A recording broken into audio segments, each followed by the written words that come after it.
was eye-opening.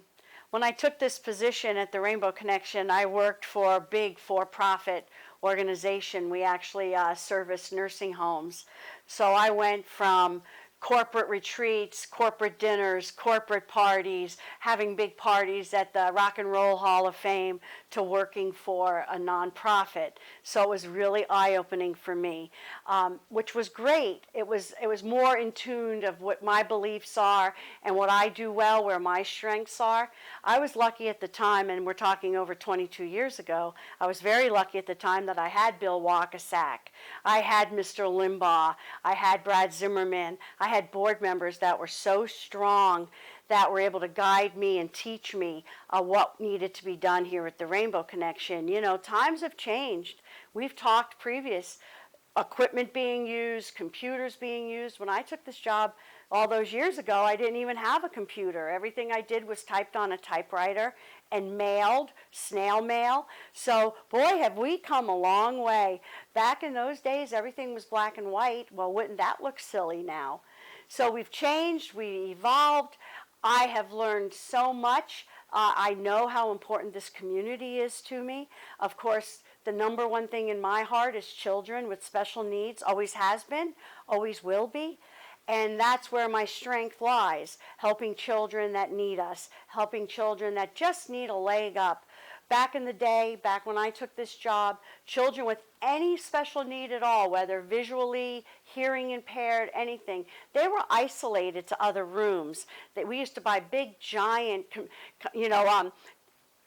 communication boards that you could, it was like an organ. You couldn't carry it around, so we used to have to buy one for in their home so they could communicate. These were for children that weren't able to speak, that had no ability to communicate, and we would buy these giant communication boards. Well, then the children were isolated out of the room. They were never with their peers, and at home it worked out okay. You know, they were able to continue speaking at home through the communication board. Now everything's on an iPad, whether you're visually impaired, you know, speech impaired, whatever it is, you're going to need, everything you need is going to be right on that iPad. So boy, was that a big change for my way of thinking, and also for the board of directors. We've learned, because things went, we've had so many changes over 22 years, you can't even imagine. When we had a child that was hearing impaired, they actually wore big headphones or those big hearing aids that hang out of your ears, off your ears. And the teacher had a microphone. Now, of course, it's all wireless. You can't see hearing aids anymore. So the child is no longer isolated or different. They're with their peer groups all day long. And I just love the changes that have happened over 22 years. And I've been around to watch those kids grow up.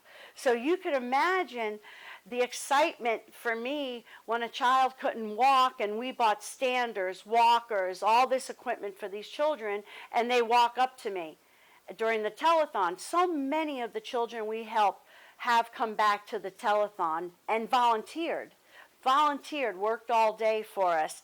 So that has been my reason for coming to work every day. As far as the community, I love Tuscarawas County. I raised my children here. My children went through Dover schools, Kent State. I love this community, and I was just proud to be part of it.